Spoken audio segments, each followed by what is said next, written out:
Hello everyone, welcome back to another episode of r/Entitled Karens. In today's episode, guys, I'm convinced my aunt is a Karen. Entitled Karen, where do you find the time? Entitled Karen, who is also a vet. Before we get started, make sure to subscribe so you will never miss a video. So let's get started. Guys, I'm convinced my aunt is a Karen. So, my aunt is the kind of person who makes literally everything a personal issue. Today, my family took me to the mall for my birthday since they're gonna be busy on the actual day. While we were in the car, my aunt randomly brings up that she believes that the word Karen is a racial slur against white people, then proceeds to say that it was a term coined to specifically degrade white women. By the way, she's a white middle-aged woman who lives in her parents' basement who has hardly had to work a day in her life. You can just imagine the entitlement. I'm just internally facepalming at this point and decide to speak up. Now, ick about y'all, but I've always thought the word Karen was a word to describe literally anyone regardless of who or what they are, but I'm no expert. Anyway, she proceeded to make comments about Asian and Mexican people specifically only going to that specific mall. She used to work there, in order to scalp products, and of course threw a bit of a hissy fit over something she caused herself. She has lashed out in public quite a few times, so I'm really convinced she's a Karen. But of course she'll get offended if I call her that at this point. I mean, she isn't wrong about it being a slur, but entitled narcissistic asshole takes too long to say. Yeah, your aunt is a Karen. Sad she lives in her parents' basement. Probably a good thing actually. She can stay there. Society doesn't need any more Karens. People who think Karen is a racial slur are, more often than not, a Karen themselves. Seriously though. The best part too is that the Karen being a racial slur thing isn't the only one she's gotten upset about, but the other thing is a bit controversial. I've known quite a number of male Karens. Honestly, old white dudes can Karen with the best of them. Honestly though, I think my aunt is just reaching for things to be upset about. LOL, I'll call a black man Karen, sounds like she was reaching for some outrage. Entitled Karen, where do you find the time? I, 20F, went with my grandma, 67F, to Costco. It being already Saturday, the place was absolutely packed. I told my grandma maybe we should just go home and I myself would go back later as we had already been out for a few hours, but she insisted.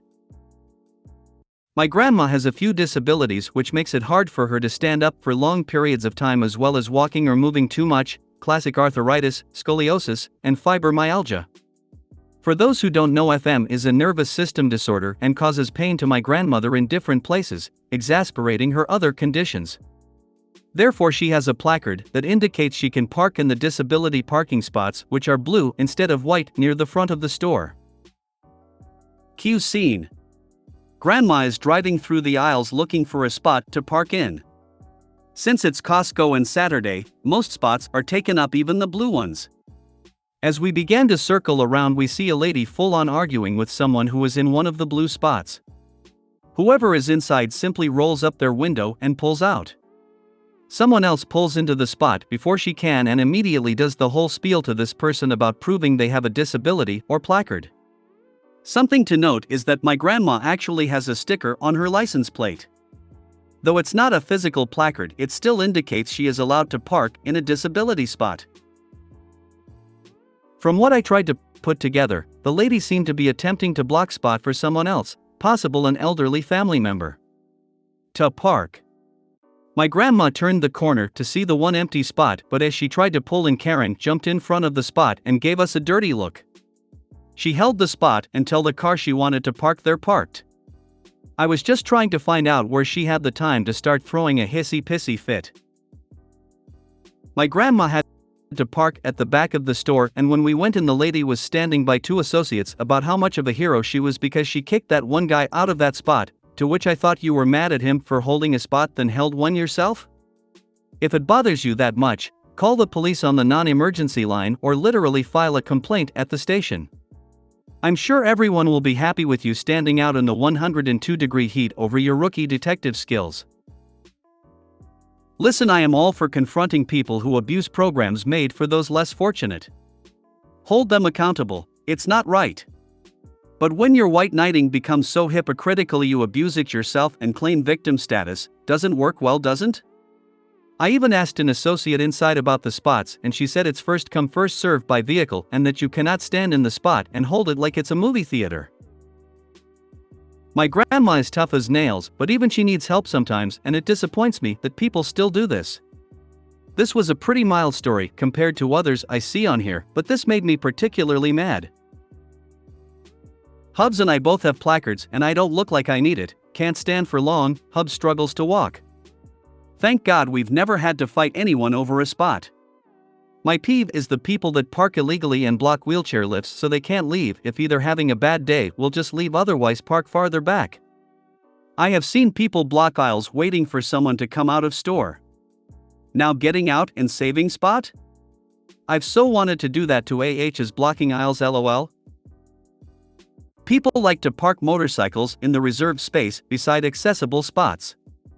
I would just put the ramp out and knock over their bike, but don't want to ruin my ramp.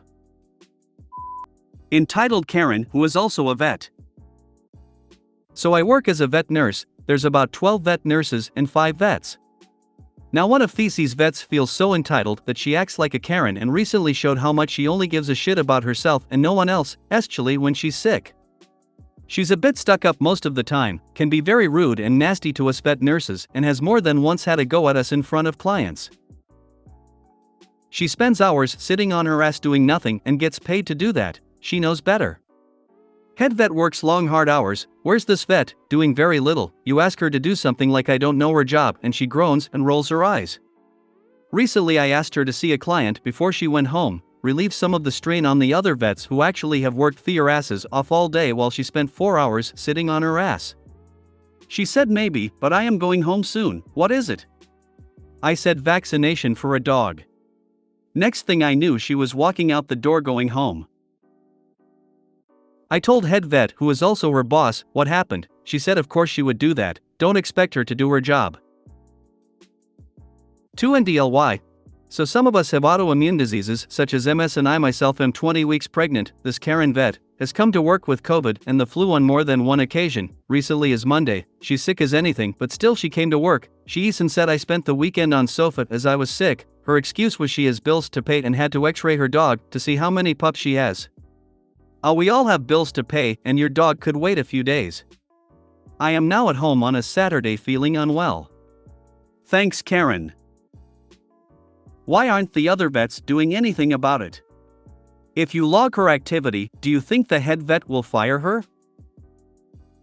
Explain to her nicely that the next time she comes to work with COVID while you're pregnant, you will call the cops and report her for the attempted murder of yourself, your baby, and everyone else in the office, including clients. If you made it to the end of the video, thanks for watching. Don't forget to like, subscribe and share, and we will see you in the next video.